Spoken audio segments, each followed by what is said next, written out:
नमस्कार. कला वाणिज्य विज्ञान महाविद्यालय पलूस बी.कॉम भाग 2च्या विद्यार्थ्यांचं आजच्या ऑनलाईन लेक्चरमध्ये स्वागत. आपण रिझर्व्ह बँकेची पतनियंत्रणाची साधनं या संदर्भात चर्चा करत होतो आणि त्यामध्ये आपण पाठीमागच्या लेक्चरला रिझर्व्ह बँक पतनियंत्रणासाठी संख्यात्मक कोणकोणती साधनं वापरते या संदर्भात आपण चर्चा केलेली आहे आणि त्यामध्ये एकूण 4 संख्यात्मक पतसाधनं रिझर्व्ह बँक पतनियंत्रणासाठी वापरते. त्यामध्ये बँक दर, त्यानंतर खुल्या बाजारातील व्यवहार, त्याचबरोबर तिसरा आपण बघितलेलं होतं तो म्हणजे राखीव निधीतील बदल, राखीव निधीच्या दरातला बदल आणि चौथं होतं ते म्हणजे बाजार स्थिरीकरण योजना. या 4 संख्यात्मक पतनियंत्रणाच्या माध्यमातून रिझर्व्ह बँक भारतीय अर्थव्यवस्थेतील पैशाचा पुरवठा कमी किंवा जास्त करण्याचा प्रयत्न या संख्यात्मक साधनांच्या माध्यमातून करत असते. आजच्या लेक्चरला आपण या पतनियंत्रणाची जी गुणात्मक साधनं आहेत किंवा ज्याला आपण निवडक साधनं असं म्हणतो, तर या निवडक साधनांच्या माध्यमातून रिझर्व्ह बँक पतनियंत्रण कशा प्रकारे साध्य करत असते या संदर्भात चर्चा करणार आहोत आणि त्या माध्यमातून रिझर्व्ह बँक भारतातील पैशाचा पुरवठा अर्थव्यवस्थेतला कशा पद्धतीनं नियंत्रित करते आणि त्याच्यासाठी कोणकोणती गुणात्मक साधनं वापरते या संदर्भात आपण चर्चा करणार आहोत. अर्थात ही चर्चा करत असताना आपल्याला पहिल्यांदाच माहीत आहे की संख्यात्मक साधनं आणि गुणात्मक साधनं याच्यामधला नेमका फरक काय आहे. तर संख्यात्मक साधनांच्या माध्यमातून रिझर्व्ह बँक भारतीय अर्थव्यवस्थेतील जो पैशाच्या पुरवठ्याची संख्या आहे ती संख्या कमी किंवा जास्त करते. म्हणजे बाजारातला पैशाचा पुरवठा कमी किंवा जास्त हा संख्यात्मक साधनांच्या वापराच्या माध्यमातून रिझर्व्ह बँक करत असते. तर या उलट गुणात्मक साधनांच्या माध्यमातून रिझर्व्ह बँक बाजारातील पैशाचा पुरवठा कमी जास्त न करता पैशाचा पुरवठा हा अर्थव्यवस्थेतल्या एका क्षेत्राकडून दुसऱ्या क्षेत्राकडे वळवणं किंवा पैशाच्या एखाद्या क्षेत्राला होणाऱ्या पैशाचा पुरवठा कमी जास्त करणं या माध्यमातून त्या ठिकाणी रिझर्व्ह बँक पतनियंत्रणाचं काम करत असते. आणि त्या दृष्टीनं ही गुणात्मक पतसाधनं पतनियंत्रणाची नेमकी कोणती आहेत त्याचा विचार आपल्याला आजच्या लेक्चरमध्ये करायचा आहे. अर्थात हा करत असताना याच्यामध्ये रिझर्व्ह बँक अर्थव्यवस्थेतल्या वेगवेगळ्या क्षेत्राला जी पैशाची आवश्यकता असते त्या पैशाच्या आवश्यकतेनुसार अर्थव्यवस्थेतल्या एखाद्या क्षेत्राला पैशाची गरज जास्त असेल तर त्या क्षेत्राला पतपैसा वळवणं किंवा पैशाचा पुरवठा वळवणं आणि ज्या क्षेत्राला अनावश्यक पतपुरवठा मोठ्या प्रमाणात होतो आहे त्या क्षेत्राच्या पतपुरवठ्यावर निर्बंध आणणं अशा माध्यमातून अर्थव्यवस्थेमध्ये एखाद्या क्षेत्राकडं पैशाचा पुरवठा वळवणं आणि एखाद्या क्षेत्राकडचा पैशाचा पुरवठा कमी करणं या माध्यमातून रिझर्व्ह बँक या गुणात्मक पतसाधनांचा वापर करून त्या ठिकाणी पतनियंत्रणाचं कार्य करत असते. अर्थात त्याच्यासाठी मग रिझर्व्ह बँक कोणकोणत्या साधनांचा वापर करते तर त्याच्यासाठी पहिलं गुणात्मक पतनियंत्रणाचं साधन आहे ते म्हणजे कर्जासाठी किमान स्वनिधी सीमा निश्चित करणे. आपल्याला माहीत आहे की बाजारातनं ज्यावेळेला आपण कर्ज घेत असतो वेगवेगळ्या वित्तीय संस्थांच्याकडून तर त्यावेळेला असं कर्ज घेण्यासाठी अनेक बँका आपल्याला एखाद्या कार्यासाठी आपण ज्यावेळेला कर्ज घेत असतो त्यावेळेला त्या कार्यासाठी एकूण जेवढा खर्च येणार आहे जेवढा निधी लागणार आहे त्यापैकी 100% कर्जाचा पुरवठा करत नाहीत. तर त्याच्यासाठी एकूण तुमच्या आवश्यकतेच्या 60%, 70%, 80%, 90% या प्रमाणात कर्जाचा पुरवठा करत असतात. आता याच्यामधला जो गॅप आहे की प्रत्यक्ष आपल्याला लागणारं कर्ज आणि बँकेकडून पुरवठा होणारा कर्जाचा पुरवठा याच्यामधला जो डिफरन्स आहे त्या डिफरन्साला स्वनिधी असं म्हटलेलं आहे. तर हा जो फरक आहे तो कर्जदारानं स्वतः त्यामध्ये पैसे घालावेत अशा प्रकारची व्यवस्था या कर्जासाठी किमान स्वनिधीच्या माध्यमातून करण्यात आलेली असते. म्हणजेच एखादं कर्ज घेत असताना त्या कारणासाठी आवश्यक असणाऱ्या खर्चापैकी काही निधी हा कर्जदारानं स्वतःच्या उत्पन्नातून घालावा अशा प्रकारच्या सीमा निर्धारण करण्याचं काम रिझर्व्ह बँक या माध्यमातून करतं.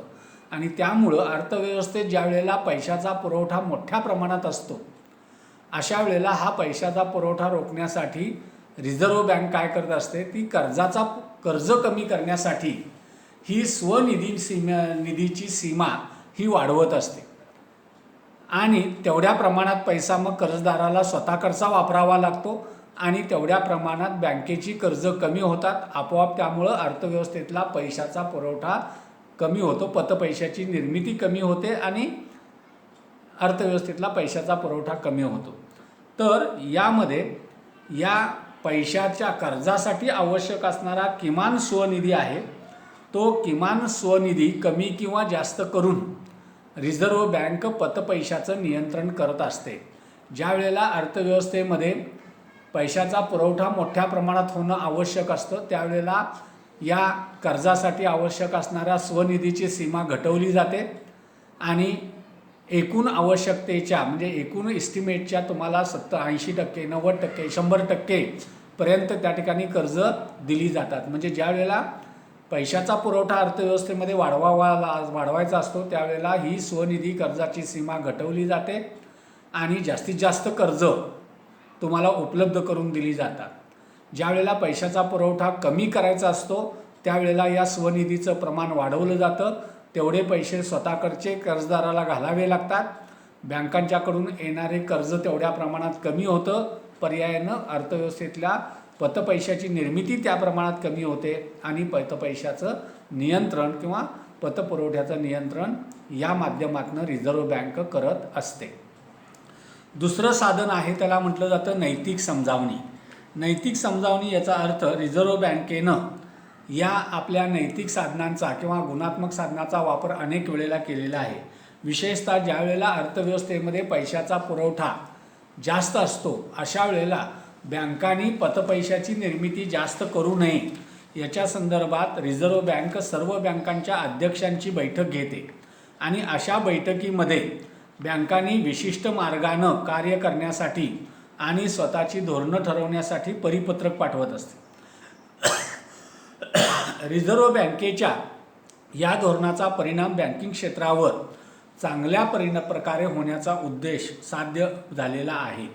विशेषतः 1945 नंतर रिझर्व्ह बँकेनं या पतसाधनांचा वापर करून देशातील 14 व्यापारी बँकांचं 1969 आणि त्यानंतर 1980 6 व्यापारी बँकांचं राष्ट्रीयकरण केल्यानंतर नैतिक समजावणी हे साधन वापरण्यास रिझर्व्ह बँकेला अत्यंत सोपं झालं.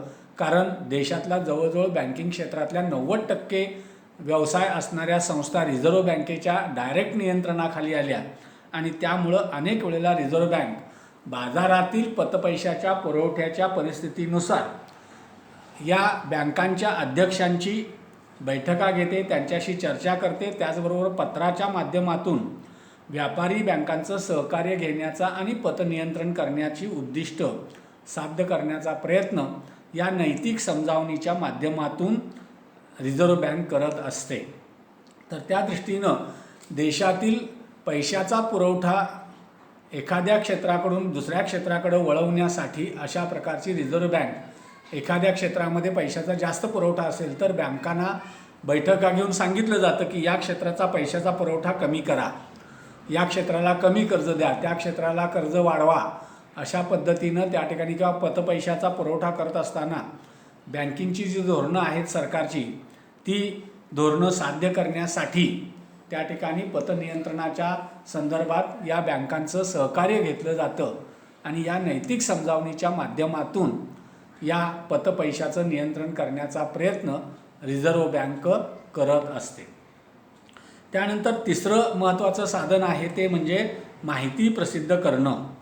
की रिझर्व्ह बँक देशातील वित्तीय स्थिती संदर्भातली माहिती, रिझर्व्ह बँकेचं पतनियंत्रणविषयक धोरण, चलनविषयक धोरण, देशातील उद्योग व्यवसायाच्या प्रगतीची माहिती, अशा अनेक प्रकारची माहिती रिझर्व्ह बँक वेळोवेळी प्रसिद्ध करत असते. अशा माहितीचा उपयोग व्यापारी बँकांना त्यांची कर्जपुरवठाविषयक धोरणं ठरवण्यासाठी होत असतो आणि त्यामुळं पतनियंत्रणासाठी अशा आवश्यक माहितीचा पुरवठा रिझर्व्ह बँक देशातील व्यापारी बँका, त्याचबरोबर उद्योजक, व्यापारी व्यावसायिक यांना करून देऊन त्यांच्या माध्यमातून अशा प्रकारचं पतनियंत्रणाचं धोरण या माहितीच्या आधारे त्या ठिकाणी पतनियंत्रण करण्याचं कार्य रिझर्व्ह बँक करत असते आणि अशी माहिती लोकांच्यापर्यंत पोहोचवून नेमकं पतनियंत्रणाचं धोरण काय आहे, पतनियंत्रणाची उद्दिष्ट काय आहेत, पतनियंत्रणाच्या संदर्भातलं रिझर्व्ह बँकेचं चलनविषयक धोरण काय आहे, अशा प्रकारची माहिती ही वेळोवेळी प्रसिद्ध केली जाते, त्याला प्रसिद्धी दिली जाते आणि त्यातून लोकांना पतनियंत्रणाच्या संदर्भात त्या ठिकाणी बँका, व्यापारी आणि उद्योजक यांचं सहकार्य त्या ठिकाणी घेतलं जातं आणि त्या माध्यमातून बँकांची कर्जपुरवठाविषयक धोरणं ठरवताना अशा माहितीचा वापर बँकांना करावा लागतो किंवा बँका करत असतात आणि त्यातून पतनियंत्रण साधलं जातं. त्यानंतर कर्ज वाटप प्रमाण निश्चित करणं हा एक निवडक पतनियंत्रणाचं साधन म्हणून रिझर्व्ह बँक पतनियंत्रणासाठी वापरत असते. विशेषतः देशातील व्यापारी बँकांच्या माध्यमातून वेगवेगळ्या क्षेत्राला कर्ज वाटप करत असताना रिझर्व्ह बँकेच्या माध्यमातून या कर्ज वाटपाचं प्रमाण निश्चित केलं जातं आणि अर्थव्यवस्थेतल्या वेगवेगळ्या क्षेत्रासाठी किमान कर्ज वाटपाची मर्यादा घालून दिली जाते.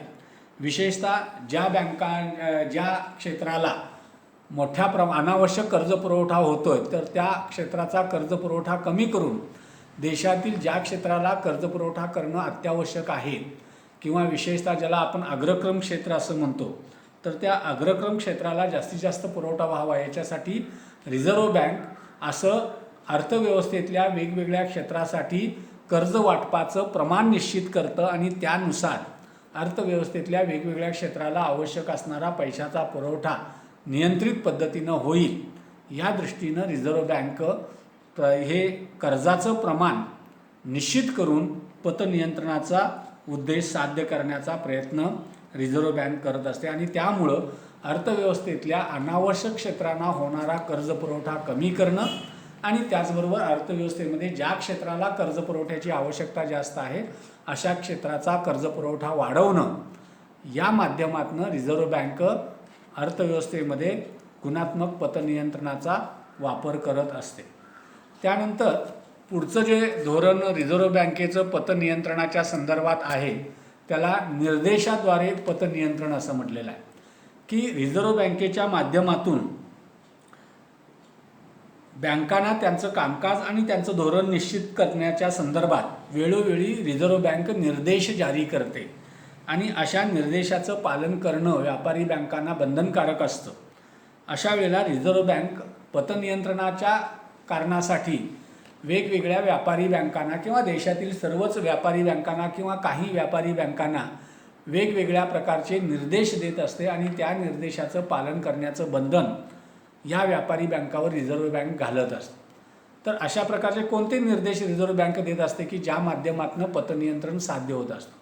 विशेषतः हे निर्देश देत असताना साधारणपणे पुढील प्रकारचे निर्देश रिझर्व्ह बँक व्यापारी बँकांना देत असते आणि त्यातून पतनियंत्रणाचं धोरण साध्य करत असते. त्याच्यामध्ये एखाद्या विशिष्ट बँकेनं किंवा सर्व बँकांनी कर्जविषयक विशिष्ट धोरण स्वीकारावे यासाठी निर्देश रिझर्व्ह बँकेमार्फत दिले जातात आणि त्या निर्देशाचं पालन करायला बँकांना भाग पाडलं जातं. दुसरं मार्ग असतो तो म्हणजे निर्देशाच्या माध्यमातून की विशिष्ट प्रकारच्या कर्जासाठी तारणगाळा, व्याजदर आणि परतफेडीची पद्धत ठरवून देणं. म्हणजे ज्या क्षेत्राला कर्ज कमी द्यायचे त्या क्षेत्रासाठी तारणगाळा वाढवला जातो, ज्या क्षेत्राला कर्ज जास्त द्यायचे आहेत त्यासाठीचा तारणगाळा कमी केला जातो. त्याचबरोबर कर्जाचे व्याजदरसुद्धा त्या ठिकाणी कमी जास्त केले जातात. त्यानंतर कर्ज परतफेडीची पद्धतसुद्धा त्या ठिकाणी ठरवून दिली जाते आणि त्याचं पालन बँकांना करायला लावलं जातं. त्यानंतर व्यापारी बँकांच्या कर्ज व्यवहारात ठेवीदारांचे हितसंबंध सुरक्षित राहतील असं निर्देश व्यापारी बँकांना देणे हे सुद्धा रिझर्व्ह बँक काम करत असते. म्हणजे व्यापारी बँकांनी कर्ज व्यवहार करत असताना ठेवीदारांच्या हिताला कुठल्याही प्रकारे बाधा येणार नाही याची काळजी बँकांनी घ्यावी अशा प्रकारचे निर्देश रिझर्व्ह बँक देत असते आणि त्यातून या कर्ज व्यवहारावर नियंत्रण त्या ठिकाणी रिझर्व्ह बँक करत असते. आणि एखाद्या विशिष्ट क्षेत्राला निश्चित प्रमाणापेक्षा जास्त कर्जपुरवठा न करण्याचे निर्देश रिझर्व्ह बँक बँकांना देते.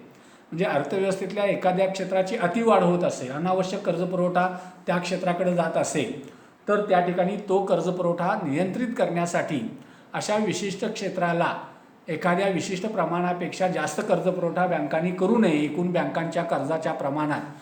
तर ते प्रमाण त्या ठिकाणी बँक निश्चित करते, रिझर्व्ह बँक निश्चित करते आणि त्याच्यापेक्षा जास्त पतपुरवठा त्या विशिष्ट क्षेत्राला न करण्याचे निर्देश रिझर्व्ह बँक देत असते आणि त्यातून रिझर्व्ह बँक या पैशाच्या पुरवठ्याच्या बाबतीत या गुणात्मक पतसाधनांचा वापर करून त्या ठिकाणी पतपैशाचं नियंत्रण करत असते. या वेगवेगळ्या निर्देशाच्या माध्यमातून अर्थव्यवस्थेमध्ये पैशाचा जो ओघ आहे तो एका क्षेत्रातून दुसऱ्या क्षेत्राकडं, अनावश्यक क्षेत्राकडून आवश्यक क्षेत्राकडं आणि अतिमहत्त्वाच्या क्षेत्राकडं किंवा मागास क्षेत्राकडं, विकसित क्षेत्राकडून मागास क्षेत्राकडं या नियंत्रणाच्या माध्यमातून किंवा या निवडक पतसाधनांच्या माध्यमातून रिझर्व्ह बँक त्या ठिकाणी पैशाचा पुरवठा कमी जास्त करण्याचा, अर्थात पैशाचा पुरवठ्याची संख्या कमी जास्त न करता पैशाचा पुरवठा एका क्षेत्राकडून दुसऱ्या क्षेत्राकडं अनावश्यक क्षेत्राकडून आवश्यक क्षेत्राकडं वळवण्याचा प्रयत्न रिझर्व्ह बँक करत असते. त्यानंतर शेवटचं नियंत्रणात्मक किंवा निवडक साधन रिझर्व्ह बँक वापर करत असते ती म्हणजे प्रत्यक्ष कृतीद्वारे नियंत्रण, की रिझर्व्ह बँकेच्या माध्यमातून या पतनियंत्रणासाठी या निवडक पतसाधनांचा वापर करत असताना रिझर्व्ह बँक अगदी शेवटचा उपाय म्हणून या प्रत्यक्ष कृतीद्वारे पतनियंत्रण या संदर्भात मार्गाचा वापर करत असते. एखाद्या व्यापारी बँक रिझर्व्ह बँकेचे निर्देश, रिझर्व्ह बँकेच्या सूचना तसंच रिझर्व्ह बँकेनं ठरवून दिलेल्या कर्ज वाटपाची मर्यादा जर उल्लंघन करत असेल आणि रिझर्व्ह बँकेच्या नियमाचं पालन करत नसेल तर रिझर्व्ह बँक अशा बँकांच्यावर डायरेक्ट कारवाई करते, प्रत्यक्ष कारवाई करते आणि अशा प्रत्यक्ष कारवाईच्या माध्यमातून बँकांच्या हुंडीच्या पुनर्वटवणुकीस नकार देणं, अशा बँकांना होणारा पतपुरवठा रोखणं, अशा बँकांच्यावर दंड करणं, अंतिमतः अशा बँकांच्या कामकाजावर बंदी घालणं, अशा प्रकारे प्रत्यक्ष कृतीद्वारे पतनियंत्रण करण्याचा प्रयत्न करत असते. अनेक वेळेला आपण पेपरला बातम्या ऐकतो की रिझर्व्ह बँकेनं या बँकेला एवढ्या कोटीचा दंड केला, तेवढ्या कोटीचा दंड केला.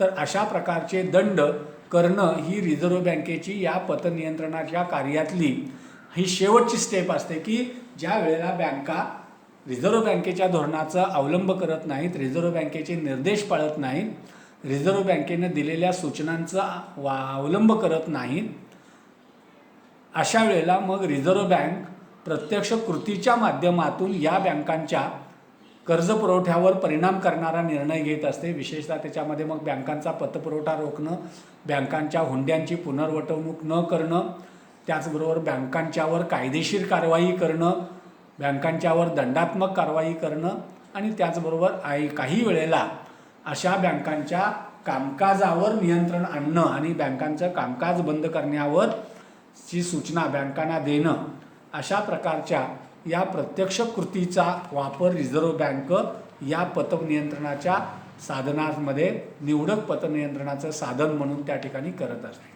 तर या पद्धतीनं रिझर्व्ह बँक देशातील पैशाचा पुरवठा अर्थव्यवस्थेच्या विकासाला आवश्यक असणारा राहील या दृष्टीनं या संख्यात्मक आणि गुणात्मक अशा पतसाधनांचा वापर करून अर्थव्यवस्थेतलं आपलं चलनविषयक धोरणाची उद्दिष्ट साध्य करण्याचा प्रयत्न रिझर्व्ह बँक करत असते आणि त्यातून रिझर्व्ह बँक आपलं जे आर्थिक धोरण आहे ते आर्थिक धोरण प्रत्यक्ष कृतीत आणण्यासाठी अर्थव्यवस्थेमध्ये होणारा जो पैशाचा पुरवठा आहे तो पैशाचा पुरवठा या विविध पतनियंत्रण साधनांच्या माध्यमातून कमी किंवा जास्त करण्याचा प्रयत्न करत असते आणि विशेषतः देशामध्ये आर्थिक विकास आणि त्याचबरोबर चलन पुरवठा, अतिरिक्त चलनवाढ रोखणं किंवा महागाई रोखणं अशा दुहेरी कात्रीमध्ये रिझर्व्ह बँकेचं हे पतचलनविषयक धोरण असल्यामुळं एकीकडं आर्थिक विकास करायचा असेल तर मोठ्या प्रमाणात पैशाचा पुरवठा अर्थव्यवस्थेमध्ये करावा लागतो आणि त्याच वेळेला अर्थव्यवस्थेमध्ये भाववाढ होणार नाही, चलनवाढ होणार नाही याचीही काळजी रिझर्व्ह बँकेला घ्यावी लागते. आणि त्याच्यासाठी रिझर्व्ह बँक या निवडक आणि संख्यात्मक अशा दोन्ही प्रकारच्या पतनियंत्रण साधनांचा वापर करून देशाच्या अर्थव्यवस्थेत आपलं पतनियंत्रणाचं उद्दिष्ट साध्य करण्याचा प्रयत्न रिझर्व्ह बँकेच्या माध्यमातून केला जातो. तर या ठिकाणी आपण आजच्या लेक्चरला थांबूया. उद्याच्या लेक्चरला आपल्याला या रिझर्व्ह बँकेचं हे जे पतचलनविषयक धोरण आहे, या पतचलनविषयक धोरणातून रिझर्व्ह बँकेनं देशाचा आर्थिक विकास कशा पद्धतीनं साध्य करण्याचा प्रयत्न केलेला आहे याच्या संदर्भात आपल्याला चर्चा करता येईल. आपण सर्वांनी घरी राहा, सुरक्षित राहा. आजच्या लेक्चरला आपण या ठिकाणी थांबूया. धन्यवाद.